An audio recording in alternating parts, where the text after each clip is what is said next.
But I will be contacting them to tell them that I accept full responsibility.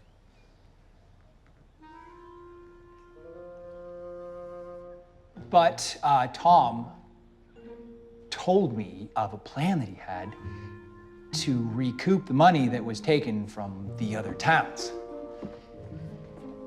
Do you want to tell them the plan?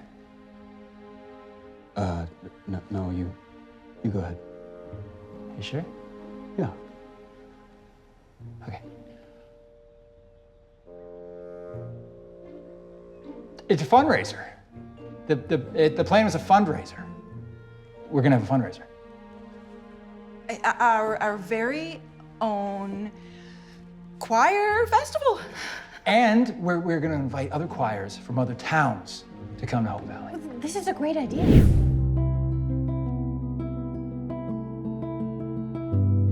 Would love it. La la la. I'm getting ready for it now. You know, that's something that I know a lot of the fans have been asking about. I think that actually the feedback that I see on social media is that we love it when you guys sing and dance. It's so fun. Everybody seems to have, you know, real musical abilities. We have some incredible singers and musicians and dancers on the show. So listen, I think it would be fantastic, you know, to do a musical episode or a musical movie, you know, like, I don't know. I want a musical Christmas episode. How about that? It has been floated and talked about for over many, many years. So it's been brewing. One of these days. Yes, I think if Minnie and Rosemary joined forces on this, they could really make something special happen and keep the rest of the choir on track, you know, as they do. Yes.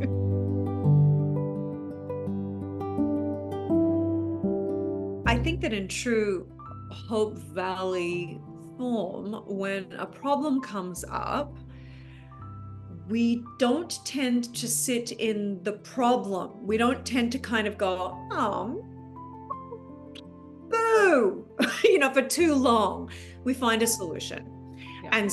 And Tom himself, with I think a little bit of help from Nathan, comes up with this solution. And so then that really sends the rest of us into taking action and going, okay. And I think Florence and Ned, to be honest, are a bit relieved about that because they really facilitated some things by paying the entrance fee for some of the other members of the community, and were very quick to say, oh, we'll take care of it. We'll loan the money to you, or we'll pay for your fee. And so being a part of making it happen, I think, might be something that Florence felt a little bit like bad about, but moving into action and something that we could all work together to, you know, fix the problem. I think that's where the Hope Valley residents really thrive, is coming together and making a solution that everybody can be happy with, and they're very quick to forgive.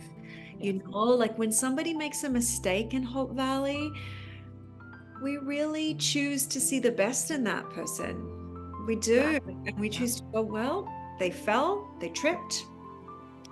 Tom also got scammed. Let's be good community members and actually find a solution together. Yeah, exactly. And I think that was sort of at the heart of it.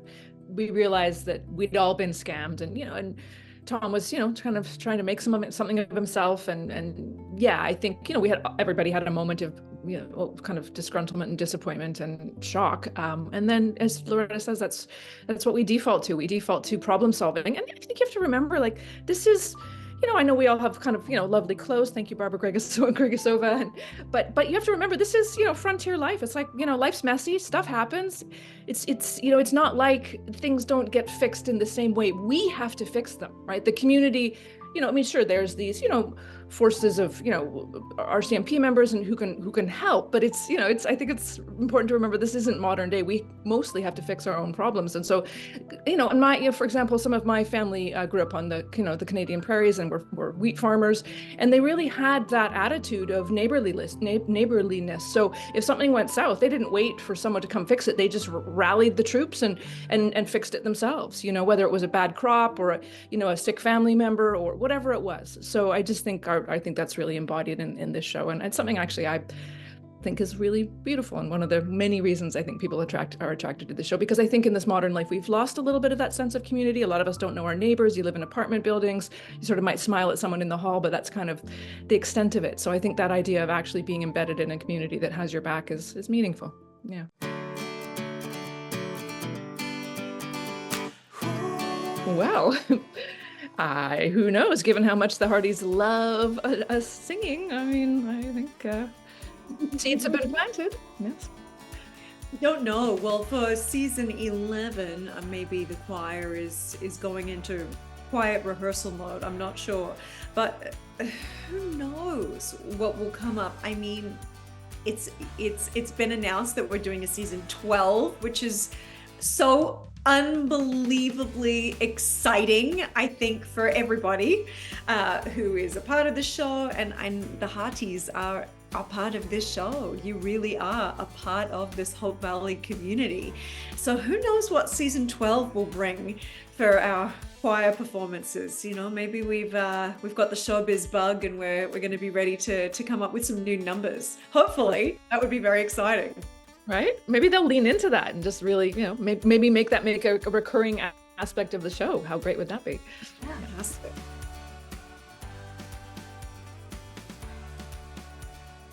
Well, Molly and Florence were both very excited about that opportunity. The idea of doing something in a different town, you know, getting out of their sort of routine, traveling a bit. That's very exciting to both of them. So I would say so.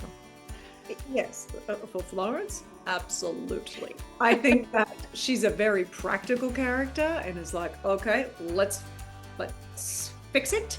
But I think there is a part of her which is kind of a dreamer as well. And so, yes, the Salt Lake City thing was so exciting to actually go and perform somewhere that wasn't just for our friends, was, I think, very, very exciting. So, oh my goodness. But I think next time that kind of opportunity came our way, I think maybe we won't have such short memories and go, oh, but remember what happened last time? Perhaps we should vet J.R. Sweeney a little more carefully this time. Maybe we'll learn something from the experience. One would hope.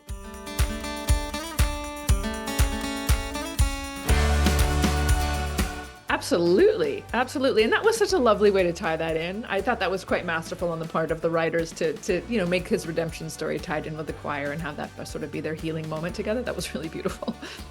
So yeah, I can't see any reason why not if he stuck around. Yeah. Come on. All the merrier. We're happy to have you. Yes. We need another tenor, as we said.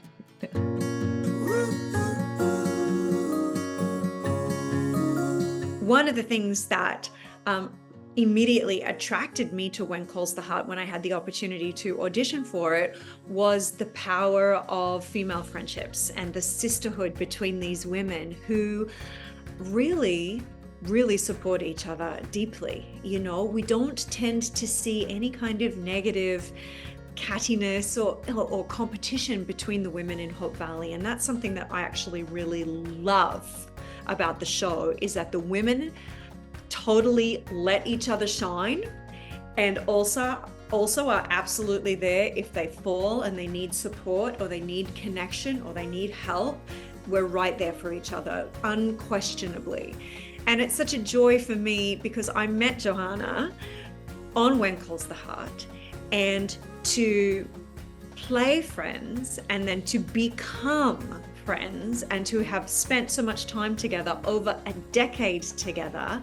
And truly, Johannah, you're one of my closest girlfriends, and that's because of When Calls the Heart. And so to have that translate on screen and to the fans, that they also know who their Molly is or their Florence is just what a beautiful gift, and what such a positive and meaningful and heartful message, I think, to be a part of. So I have deep gratitude for that. 100%. And I think I can't say it any better than that, but just to add a few embellishments, you know, as our friendship is so genuine. And so I think that just comes through on screen, you know, as is Aaron and Pascal's, and that just comes through on screen. So there's no acting required. And so I think one of the things I love most about the writing over the seasons for us is, we've done the beautiful, really deeply heartfelt moments together, and then we've done all this wonderful comedic relief. And so this whole Ethel and Lucy vibe that we have going, it delights me no end. And the fans really respond to that. We punctuate these wonderful sort of little comedic moments. So it's just heaven. And that the fans respond so warmly is just, it's everything. It's absolutely everything. 'Cause we're not just performing for ourselves. When you know that it's being received so warmly by a receptive and loving audience, it's just an absolute joy, and every single time I'm driving to work, I just think, what a gift. I get to go spend time with Loretta. This is my job. Are you kidding me right now? And then have live tweeting sessions with our fans who love it. Like, we've won the lottery here. This is just a joy. And as you say, 10 years, incredible, just incredible.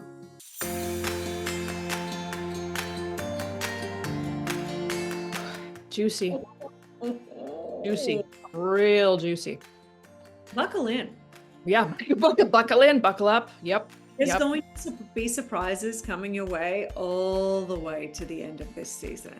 So even if you think you know what's coming, you've got to stay tuned, because right till the final moments, there's surprises. There's surprises and really exciting and dynamic and entertaining things coming. Yes, exactly. And without giving anything away, there's something for everyone. There's romance and action and comedy and sweetness. It's all there. There's something for everyone. So yeah, we're trying some new flavors that I don't think you've quite seen yet that are actually a lot of fun.